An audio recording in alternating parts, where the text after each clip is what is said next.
નમસ્કાર દોસ્તો, આપ સૌને વર્લ્ડ ઇન બોક્સ પર આવકારું છું। સ્પર્ધાત્મક પરીક્ષાઓની તમારી તૈયારી ખૂબ સરસ ચાલતી હશે અને તેમાં તમે રીડિંગ અને રિવિઝનને ખૂબ સારું પ્રાધાન્ય પણ આપી રહ્યા હશો અને આશા રાખું છું કે ખૂબ અગત્યનો એક ગુણ પણ તમે કેળવી લીધો હશે અને એ ગુણ છે નિયમિતતા। મિત્રો, તમારી તૈયારીમાં તમે જેટલી શિસ્તબદ્ધ નિયમિતતાનું પાલન કરશો એટલી જ જલ્દી સફળતા તમારા સુધી પહોંચશે। આજના લેક્ચરમાં લેક્ચર નંબર 72માં આપણે 5 મુદ્દાઓ પર ચર્ચા કરવાની છે, જે પૈકીનો સૌથી પહેલો મુદ્દો ધ્યાન લઈએ તો એ છે મેરિટે સ્કીમ।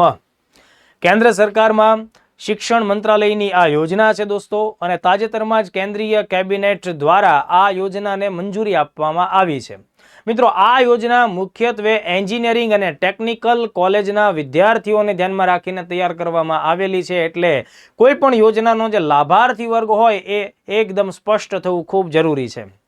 ઘણી બધી વખત પરીક્ષાઓમાં સરકારી કાર્યક્રમ કે યોજનાઓનો લાભાર્થી વર્ગ પૂછી નાખવામાં આવતો હોય છે। દાખલા તરીકે આ કેસમાં તમને પૂછે કે ભાઈ તાજેતરમાં જ કેન્દ્ર સરકારે મંજૂર કરેલી મેરિટે સ્કીમ એ કઈ શાખા સાથે અથવા તો કોના માટે જોડાયેલી છે, કોના માટે આ યોજનાને શરૂ કરવામાં આવી છે, તો એન્જિનિયરિંગ કોલેજને અને ટેકનિકલ કોલેજો જે છે એને ધ્યાનમાં રાખીને આ યોજના આગળ વધશે। મિત્રો, આ યોજના 5 વર્ષ સુધી લાગુ થવાની છે, એટલેનો સમયગાળો વર્ષ 2025-26 થી શરૂ થઈ અને વર્ષ 2029-30 સુધી ચાલવાનો છે। કુલ આ યોજના પાછળ કેન્દ્ર સરકાર 4200 કરોડ રૂપિયાની ફાળવણી કરશે, જે પૈકી 50% રકમ એટલે કે 2100 કરોડ રૂપિયા વર્લ્ડ બેંક એટલે કે વિશ્વ બેંક દ્વારા લોન સ્વરૂપે આપવામાં આવ્યા છે। એટલે આપણે એવું પણ કહી શકીએ વિધાનોવાળા ક્વેશ્ચન્સને ધ્યાનમાં રાખીને કે આ મેરિટે સ્કીમમાં વિશ્વ બેંકની સહાયતા રહેલી છે, વિશ્વ બેંકની મદદથી આ યોજના આગળ વધવાની છે। હવે પ્રશ્ન એ થાય કે આ યોજના એન્જિનિયરિંગ વિદ્યાર્થીઓ માટે આપણે શરૂ કરી રહ્યા છીએ, તો એનો ઉદ્દેશ શું? તો મિત્રો, આપણા દેશમાં ડિગ્રી એન્જિનિયરિંગ એટલે કે જે વિદ્યાર્થીઓ 12મું ધોરણ પૂરું કર્યા બાદ ટકાવારી પ્રમાણે અલગ અલગ એન્જિનિયરિંગ શાખામાં અભ્યાસ કરે છે, તો આવા ડિગ્રી ધારક વિદ્યાર્થીઓ અને જે લોકો 10મા ધોરણ પછી ડિપ્લોમા એન્જિનિયરિંગને પસંદ કરે છે, એવા પોલિટેકનિકમાંથી અભ્યાસ કરીને બહાર નીકળેલા વિદ્યાર્થીઓને એની અભ્યાસ કામગીરી દરમિયાન સારી એવી સ્કિલ ડેવલપ થાય, એ લોકો પોતે અલગ અલગ શાખાઓના અલગ અલગ વિષયોનો સારી રીતે અભ્યાસ કરી શકે, વધતા એમના રોજગાર કૌશલ્યમાં સારો વધારો થવો જોઈએ। આ બધા કામ માટે જે એક્સ્ટ્રાઓર્ડિનરી ખર્ચાઓની જરૂર પડે એના માટે આ યોજના લાગુ કરવામાં આવી રહેલી છે। એટલે કે એન્જિનિયરિંગ કોલેજો પોતાના વિદ્યાર્થીઓના ઉજળા ભવિષ્ય અને દેશના વિકાસને ધ્યાનમાં રાખીને જ્યારે વિદ્યાર્થી અભ્યાસ કરતો હોય ત્યારથી જ ઇન્ડસ્ટ્રી સેક્ટરને પણ પોતાની સાથે જોડે અને સારું એવું માહોલ ઊભો કરે। આ બધી કામગીરી માટે ઘણા બધા ખર્ચની જરૂર થાય અને એ હેતુથી સરકારે આ યોજનાને અમલમાં મૂકેલી છે। મેં જે તમને ફેક્ટ્સ કીધા એ બધા જ અહીંયા લખેલા છે, ખાસ ધ્યાન રાખજો। તેનું પૂરું નામ મેરિટેનું પૂરું નામ થશે multi disciplinary education and research improvement in technical education. Multi ડિસિપ્લિનરીનો મતલબ એ થશે કે તમે કોઈ એક શાખાના જ વિદ્યાર્થી થઈને ન રહો, પણ સાથે તમને રુચિ પડે, રસ પડે એ રીતે અન્ય શાખાનો અભ્યાસ પણ કરતા રહો। એનો મતલબ એમ નહીં કે તમે આજે મિકેનિકલમાં ભણ્યા અને બપોર પછી આઈટીમાં જતા રહ્યો, બરાબર? એ રીતની મલ્ટી ડિસિપ્લિનરી નહીં, પણ કોઈ સબ્જેક્ટ તમે બીજી શાખાના પણ ભણી શકો છો, એટલે કે તમારી સ્કિલ એનાથી ડેવલપ થાય। સમયગાળો મેં કીધો, વિદ્યાર્થીઓની સંખ્યા ધ્યાને રાખજો, 7.5 લાખ વિદ્યાર્થીઓને ફાયદો થશે। આ 7.5 લાખ વિદ્યાર્થીઓ 275 કોલેજના વિદ્યાર્થીઓ રહેશે। 275 કોલેજના સરકારી અને સરકાર દ્વારા સહાયતા પ્રાપ્ત કોલેજના વિદ્યાર્થીઓમાં આ યોજના લાગુ પડશે। એટલે આ આપણા દેશની બધી જ કોલેજોમાં લાગુ પડશે તેવું નથી, સિલેક્ટિવ 275 જેટલી કોલેજોને લાગુ પડશે। તે પૈકી એન્જિનિયરિંગ જે છે, એન્જિનિયરિંગની 175 કોલેજ અને પોલિટેકનિક એટલે ડિપ્લોમા કોલેજ છે એની સંખ્યા છે 100। એટલે આ બંને આંકડાઓ તમારે પ્રિલિમ્સના દૃષ્ટિકોણથી ધ્યાને રાખવા હિતાવહ છે। બાકી જે એના ઉદ્દેશો છે એ મેં તમને સમજાવ્યા છે, એમ છતાં તમે ખાસ ધ્યાન રાખજો, આ યોજનાના ઉદ્દેશોમાં ટેકનિકલ શિક્ષણની ગુણવત્તામાં સુધારો કરવો, રોજગારી વધે એ પ્રકારના પ્રયત્નો કરવા, એન્જિનિયરિંગ કોલેજમાં સંશોધન અને ઇનોવેશન નવીનીકરણને પ્રોત્સાહન મળે, વિદ્યાર્થી એક સાથે જાજા બધા વિષયોનો અભ્યાસ કરતો થાય, આ બધા પ્રયત્નો કરવા, ડિજિટલ શિક્ષણનું મહત્વ વધારવું, એટલે કે એન્જિનિયરિંગ કોલેજનું જે ડિજિટલ એજ્યુકેશન ઇન્ફ્રાસ્ટ્રક્ચર છે તેમાં સુધારો વધારો થાય એટલા માટે પણ તમે આ રાશિ વાપરી શકો. અને કોલેજ અને યુનિવર્સિટીઓની જે વહીવટી કામગીરી છે તેમાં પારદર્શિતા અને સારી બાબતો આવે એને પણ આ યોજના સાથે આપણે જોડી શકીએ છીએ. તો આ પહેલો મુદ્દો આઈ થિંક તમને ક્લિયર થાય છે. પ્રિલિમ્સના દૃષ્ટિકોણથી સરકારી કાર્યક્રમના ભાગ સ્વરૂપે આને ધ્યાને રાખવું જરૂરી છે. દોસ્તો, બીજો મુદ્દો આપણે ધ્યાને લઈએ તો એ છે પ્રાણીઓ સાથે સંકળાયેલો. મિત્રો, આપણા દેશમાં હૈદરાબાદ ખાતે ભારત સરકારે સૌ પ્રથમ વખત પ્રાણીઓના સ્ટેમ સેલને સાચવવા માટેની એક બેંકનું ઉદ્ઘાટન કર્યું. દોસ્તો, સ્ટેમ સેલ આપણા દરેક સજીવોના શરીરમાં રહેલા એવા કોષ હોય છે, એવા સેલ હોય છે કે જેમાંથી તમે જે તે સજીવના શરીરના જે તે પ્રકારના અંગને વિકસાવવા માંગો તો એ સેલ એમાં રૂપાંતરિત થઈ અને નવું અંગ તૈયાર કરીને આપે છે. એટલે કે બાયોટેકનોલોજીની મદદથી સ્ટેમ સેલને ડેવલપ કરવાથી એમાંથી વિવિધ પ્રકારના ઓર્ગન્સ તમે બનાવી શકો છો. મતલબ કે માણસના અનુસંધાને હું વાત કરું તો માણસના સ્ટેમ સેલનો ઉપયોગ કરીને તમે એમાંથી નવું હૃદય બનાવી શકો, નવા અવયવોમાં આંખો બનાવી શકો. ઇન શોર્ટ કે તમે તમારા શરીરના અલગ અલગ ઓર્ગન્સને ડેવલપ કરી શકો છો. આટલી ક્ષમતા અને પોસિબિલિટીઝ ધરાવતા સેલને સ્ટેમ સેલ કહેવાય કે ભાઈ શરીરના કોઈ પણ અવયવને બનાવવા માટેના બેઝિક સેલ્સ તરીકે તમે એને ઉપયોગમાં લઈ શકો. સામાન્ય રીતે કોઈ પણ સજીવ ભ્રૂણમાં હોય ત્યારે ભ્રૂણની અંદરથી જ આ સેલને કલેક્ટ કરી શકાતા હોય છે. માણસોના કેસની વાત કરીએ તો ગર્ભનાળમાં પણ આ પ્રકારના સ્ટેમ સેલ પુષ્કળ માત્રામાં મળે જ્યારે બાળકનો જન્મ થતો હોય ત્યારે. અને એ સિવાય એડલ્ટ કન્ડિશનમાં હાડકાઓની અંદર રહેલા અસ્થિ મજ્જામાં પણ સ્ટેમ સેલ પ્રાપ્ત થતા હોય છે. તો આ પ્રકારની કામગીરી ભારતે પ્રાણીઓને ધ્યાનમાં રાખીને કરી છે. એટલે અહીંયાથી પ્રશ્ન આવી શકે પ્રિલિમ્સમાં. કારણ કે જ્યારે સૌ પ્રથમ વખત કોઈ આ પ્રકારનું કામ થાય છે તો પરીક્ષા માટે એ પૂછાવાના ચાન્સ થોડા વધી જતા હોય છે. તો સૌ પ્રથમ પ્રાણીઓ માટેનું સ્ટેમ સેલ બાયો બેંકનું ઉદ્ઘાટન થયું. કયા શહેરમાં? હૈદરાબાદ. કયા રાજ્યમાં આવ્યું હૈદરાબાદ? તેલંગાણામાં. અને હૈદરાબાદમાં જે સંસ્થા આવી છે તેનું નામ શું છે? NIAB. તો કે NIAB નું પૂરું નામ શું થશે? National institute of animal biotechnology. પ્રાણીઓ માટેની બાયોટેકનોલોજીની રાષ્ટ્રીય સ્તરની સંસ્થા છે national institute of animal biotechnology, Hyderabad ખાતે છે. હવે આવું કામ કરવાથી શું થશે તો કે ભાઈ કોઈ પણ પ્રાણીઓના સ્ટેમ સેલને જો તમે અગાઉથી પ્રિઝર્વ કરાવેલા છે તો ઇન ફ્યુચર કોઈ એક્સિડેન્ટલ ઘટના ઘટે, કોઈ અંગ અવયવ છે એ ખોડખાપણવાળું થાય તો તમે એને રિપ્લેસ કરી શકો એની સંભાવના છે. કૃષિ ક્ષેત્રમાં ચોક્કસ પ્રકારની જે પ્રાણીઓની જાતો હોય તો તેને વધુ ડેવલપ કરી વધુ કૃષિ ઉત્પાદકતા માટે પણ તમે એનો ઉપયોગ કરી શકો છો. તો આ બધી એની બેઝિક વાત છે. પરીક્ષામાં તો આ બે લાઈનમાંથી સવાલ આવી જાય એના ચાન્સ વધારે દેખાય છે. ચાલો નેક્સ્ટ મુદ્દો જોઈએ. તો ત્રીજા મુદ્દામાં 10મી ઓગસ્ટના દિવસે વિશ્વભરમાં 2 દિવસો મનાવવામાં આવે છે અને બંને દિવસો તમારા અભ્યાસક્રમો સાથે જોડાયેલા છે. એક દિવસ છે વિશ્વ સિંહ દિવસ એટલે કે વર્લ્ડ લાયન ડે, અને એમાં પણ ગુજરાતને ખાસ વિશેષ રીતે આ દિવસ ઉજવવામાં આવતો હોય છે કારણ કે એશિયામાં આપણું ગુજરાતની અંદર સૌરાષ્ટ્ર પ્રાંતમાં આપણને સિંહ કુદરતી રીતે જોવા મળે છે. તો વિશ્વ સિંહ દિવસમાંથી સવાલ આવે. એવી જ રીતે જ્યારે તમે ઉર્જાનું સેક્ટર જે ક્ષેત્ર છે ભણતા હો તો તમારા સિલેબસમાં જૈવ ઇંધણનો મુદ્દો પણ આવતો હોય, એટલે કે વનસ્પતિમાંથી આપણને જે તેલ પ્રાપ્ત થાય અને એને ઇથેનોલ સ્વરૂપે મળે છે તેને આપણે પેટ્રોલમાં ઉમેરતા હોઈએ તો એ મુદ્દો આપણા સિલેબસ સાથે મેચ થાય છે. એટલે બંને બાબત ખાસ ધ્યાને રાખવી પડશે. બંને દિવસો એક જ તારીખે મનાવાય છે 10મી ઓગસ્ટ, એટલે વિશ્વ સિંહ દિવસ અને વિશ્વ જૈવ ઇંધણ દિવસ. સૌથી પહેલા વિશ્વ સિંહ દિવસ વિશે વાત કરીએ તો 2025ની જેની થીમ છે ખાસ ધ્યાન રાખજો, the science of survival. Survive કરવું એટલે ટકી રહેવું, જીવિત રહેવું, પોતાનું અસ્તિત્વ જાળવી રાખવું. ધ સાયન્સ ઓફ સર્વાઇવલ એટલે પોતે જીવિત કે ટકી રહેવા પાછળનું વિજ્ઞાન કે એના માટેનું વિજ્ઞાન. મિત્રો, આ દિવસની ઉજવણીની શરૂઆત 2013 થી થયેલી છે. 2013 થી દર વર્ષે 10 ઓગસ્ટ વિશ્વ સિંહ દિવસ તરીકે ઉજવાય છે. ગુજરાત સરકારે અને ભારત સરકારે સાથે મળી અને 2020માં પ્રોજેક્ટ લાયનની જાહેરાત પણ કરેલી છે સિંહને વિશેષ સુવિધા અને રક્ષણ આપવાના હેતુસર. થોડા દિવસો પહેલા જ સિંહ વસ્તીના આંકડાઓ પણ આવ્યા છે, એ પણ તમે ધ્યાને રાખો. ગુજરાતમાં કુલ 891 સિંહ છે. અગાઉની વસ્તીમાં 674 સિંહ જોવા મળેલા. મેં મારા અગાઉના યુટ્યુબ એક લેક્ચરમાં આ વાત કરેલી છે, કેટલા ટકામાં વધારો થયો. આ બધા મુદ્દા આપણે ચર્ચામાં લીધેલા છે એટલે હું રિપીટ નથી કરતો. તાજેતરમાં આપણા ગુજરાતની અંદર દેવભૂમિ દ્વારકા ખાતેના બરડા વન્યજીવ અભયારણ્ય ખાતે વિશ્વ સિંહ દિવસની રાજ્ય સ્તરની ઉજવણી થઈ છે. બહુ મહત્વનો મુદ્દો છે. તમે એને રાષ્ટ્રીય સ્તરની ઉજવણી પણ કહી દો ને, કારણ કે બીજા કોઈ રાજ્યમાં તો મસ્તય સિંહ છે જ નહીં, બરાબર.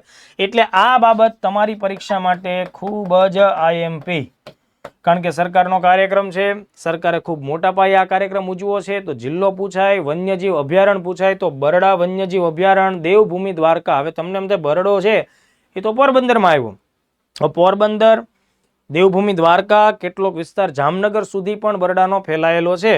બરડો ડુંગરની તમે વાત કરો તો એ પોરબંદરની અંદર તમને રાણાવાવ ખાતે એનો એરિયા વધારે માત્રામાં દેખાશે, પણ બરડા વન્યજીવ અભયારણ્યનું સેક્ટર આખું જે ક્ષેત્ર છે એ અલગ અલગ જિલ્લાઓમાં પથરાયેલું છે. તો આ ઉજવણી ક્યાંમાં થઈ છે? દેવભૂમિ દ્વારકામાં. તમે જ્યારે ગુજરાતની ભૂગોળ અને વન્યજીવ કે પ્રાણી સંપત્તિ ભણતા હો છો મિત્રો, ત્યારે તમે આ વસ્તુઓને ખાસ ધ્યાને રાખીને ભણતા હો છો કે ગુજરાતમાં ટોટલ 5 સિંહ અભયારણ્યો આવેલા છે. એમાં એક ગીર છે જે ગીર સોમનાથ જિલ્લામાં છે, ગિરનાર જુનાગઢમાં છે, પનિયા અને મિતિયાલા છે એ અમરેલીમાં છે, અને આ બરડો છે એ દેવભૂમિ દ્વારકામાં છે. સિંહનું વૈજ્ઞાનિક નામ છે પેન્થેરા લિયોપાર્સિકા અને આયુષિયન સ્ટેટસ છે સંકટગ્રસ્ત એન્ડેન્જર્ડ કેટેગરીમાં આવતું આ પ્રાણી છે. હવે જો એવી જ રીતે થોડીક ચર્ચા તમે જૈવ ઇંધણ વિશે વાત કરો તો મિત્રો, જૈવ ઇંધણની આખી જે હિસ્ટ્રી છે એ એવી છે કે ભાઈ રુડોલ્ફ ડીઝલ નામના જર્મન વૈજ્ઞાનિકે ઘણા વર્ષો પહેલા, એટલે કે વર્ષ 1893ના વર્ષમાં 1893માં 10મી ઓગસ્ટના દિવસે મગફળીના તેલથી ડીઝલ એન્જિન ચલાવી બતાવ્યું હતું. અને એ ઘટનાને ધ્યાને રાખીને વિશ્વમાં 10મી ઓગસ્ટને જૈવ ઇંધણ દિવસ તરીકે આપણે મનાવતા હોઈએ છીએ.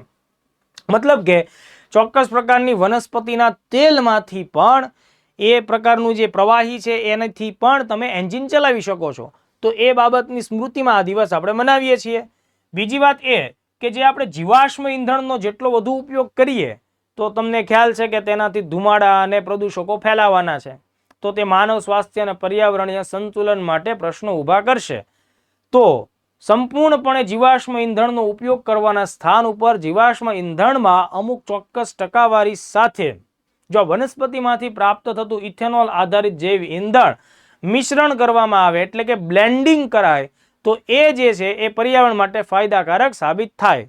ઓલરેડી તમે જે કોઈ વિદ્યાર્થીઓ જીપીએસસીની બેચોમાં મારી પાસે આ એનર્જીનું ચેપ્ટર ભણેલા છો, એમને મેં ઓલરેડી જૈવ ઇંધણ, એના પ્રકારો, એ બધી બાબતો સમજાવેલી છે. એના માટેની યોજનાઓ પણ આપણે ભણેલા છીએ. જે વિદ્યાર્થીઓ ભવિષ્યમાં ભણવાના છે એમણે અત્યારે બસ એટલી વસ્તુઓને ધ્યાનમાં રાખવાની છે કે જૈવ ઇંધણ પર્યાવરણીય પ્રશ્નોના નિરાકરણના દિશામાં એક અગત્યનું પગલું બની શકે છે. આ વખતની જે થીમ છે 2025ની એ છે biofuels, a sustainable pathway to net zero. કાર્બનના ઉત્સર્જનમાં નેટ ઝીરો પરિસ્થિતિ પ્રાપ્ત કરવા માટે આ એક અગત્યનું પગલું આપણે કહી શકીએ છીએ.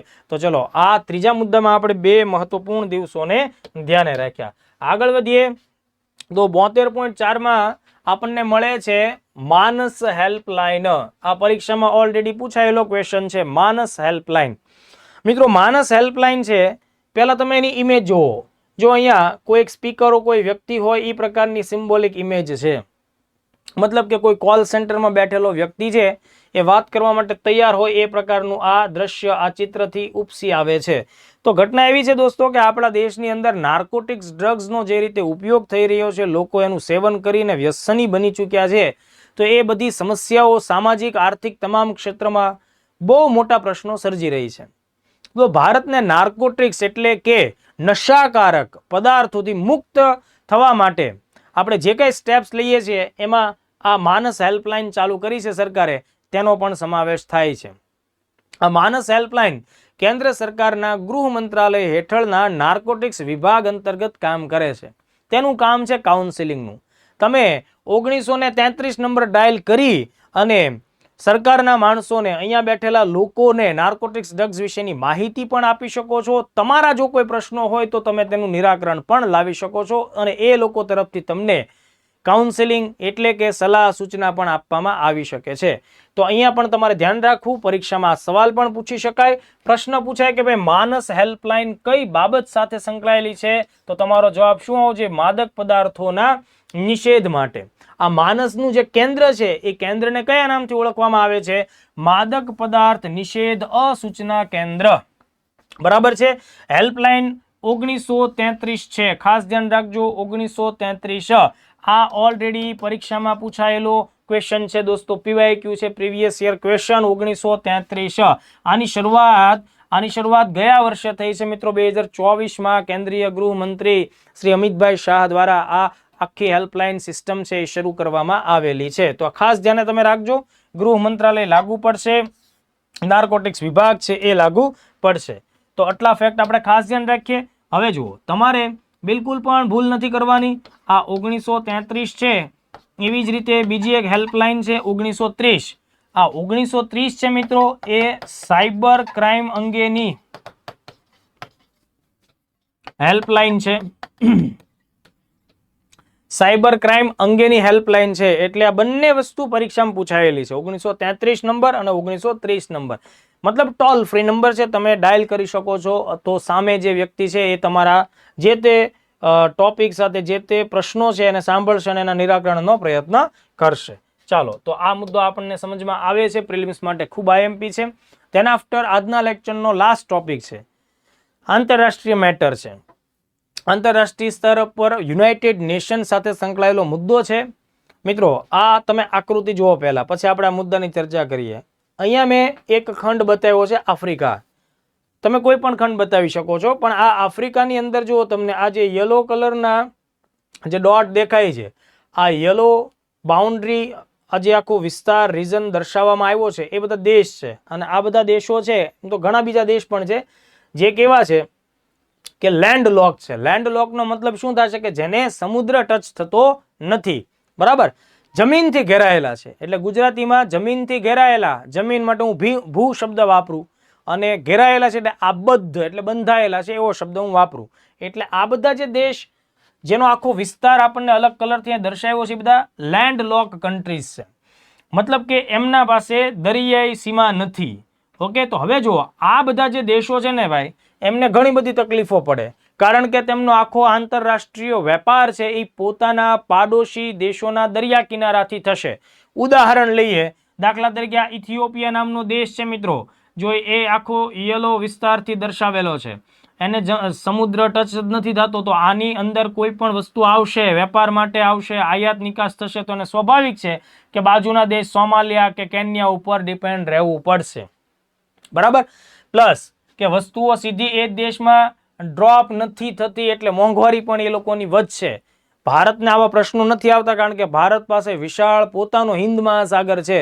તો આવા જેટલા પણ દેશો છે મિત્રો, જે જમીનથી ઘેરાયેલા છે, આવા બધા દેશોના જે પ્રોબ્લેમ્સ છે તેને સમજવા માટે અને તેના શક્ય એટલા નિરાકરણ માટે દર 10 વર્ષે યુનાઇટેડ નેશન એક સંમેલનનું આયોજન કરે છે. તો હવે પોઈન્ટ ઉપર આવો. અહીંયા સંયુક્ત રાષ્ટ્ર ભૂ આબદ્ધ દેશો પરનું સંમેલન. તો આ સંમેલન તાજેતરમાં થયું છે, હમણાં જ થયું છે, એટલા માટે ચર્ચામાં છે. 5 થી 8 ઓગસ્ટ 2025 તુર્કમેનિસ્તાન દેશનું એક શહેર છે અવાઝા, અવાજ નહીં પણ અવાઝા. બરાબર, તુર્કમેનિસ્તાન દેશનું શહેર છે અવાઝા ખાતે સંયુક્ત રાષ્ટ્ર સંઘનું આ સંમેલન આયોજિત થયું. શું નામ છે આ સંમેલનનું? United Nation conference on landlock developing countries. Developing એટલે વિકાસશીલ દેશો. બરાબર, જમીનથી ઘેરાયેલા લેન્ડલોક વિકાસશીલ દેશો પરનું સંમેલન. હવે આવું સંમેલન દર કેટલા વર્ષે આયોજિત થાય છે? દર 10 વર્ષે. વિશ્વમાં આવા જમીનથી ઘેરાયેલા હોય એવા વિકાસશીલ દેશોની સંખ્યા કેટલી છે? 32 દેશો છે. કેટલા છે? 32 દેશો. તો એમના જે કંઈ પણ પ્રોબ્લેમ્સ છે, એમના જે કંઈ પડકારો છે, એમના ઉપર ચર્ચા માટે દર 10 વર્ષે આ આખું સંમેલન આયોજિત થાય છે. તો આ વર્ષે 2025માં જે સંમેલન થયું એ ક્રમની દ્રષ્ટિએ કેટલામું છે? 3જું સંમેલન છે. એનો મતલબ શું થાય કે અગાઉ આ જ પ્રકારના મુદ્દાઓને લઈને 10-10 વર્ષના અંતરાલ ઉપર 2 સંમેલનો થઈ ચૂક્યા હશે. તો જો દોસ્તો ખાસ ધ્યાન રાખજો, અગાઉ જે છે સૌથી આવું પહેલું સંમેલન 2003ના વર્ષમાં થયું હતું. અલમાટી નામનું શહેર છે, દેશ છે કઝાકિસ્તાન. બરાબર છે, કઝાકિસ્તાન, અલમાટી. અને પછી 2014ના વર્ષમાં આવું બીજું સંમેલન છે, એ ઓસ્ટ્રિયા દેશમાં રાજધાની છે વિયેના. ખાસ ધ્યાન રાખજો, ઓસ્ટ્રિયા દેશની રાજધાની છે વિયેના.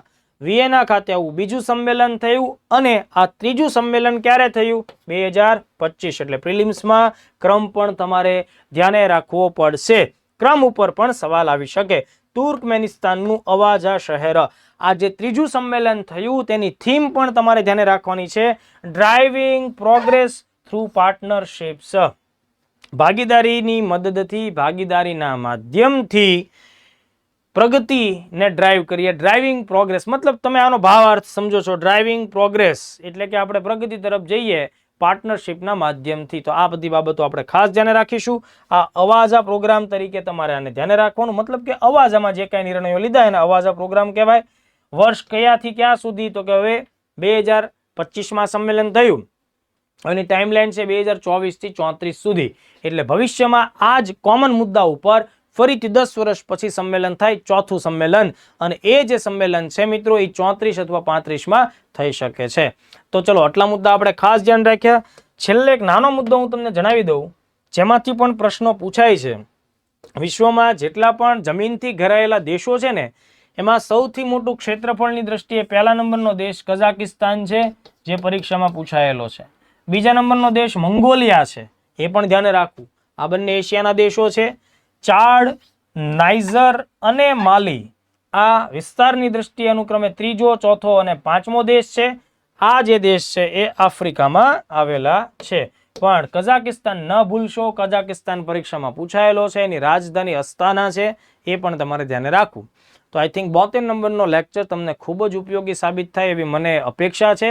પાછા નવા ટોપિક સાથે મળશું મિત્રો. નજીકના સમયમાં ઘણા બધા તહેવારો પણ આવે છે. ભારતનો સ્વતંત્રતા દિવસ પણ આવે છે અને ત્યારબાદ આપણા સાંસ્કૃતિક તહેવારો 7મ 8મ ને બધું પણ આવે છે. આ બધા મિત્રોને સમગ્ર વર્લ્ડિન બોક્સ પરિવાર તરફથી આ બધા જ તહેવારોને હાર્દિક શુભકામના. આશા રાખું છું કે ખૂબ મહેનતથી આવનારા સમયમાં તમે લોકો ચોક્કસ સફળ થાવ. મળીએ. જય હિન્દ, જય ભારત.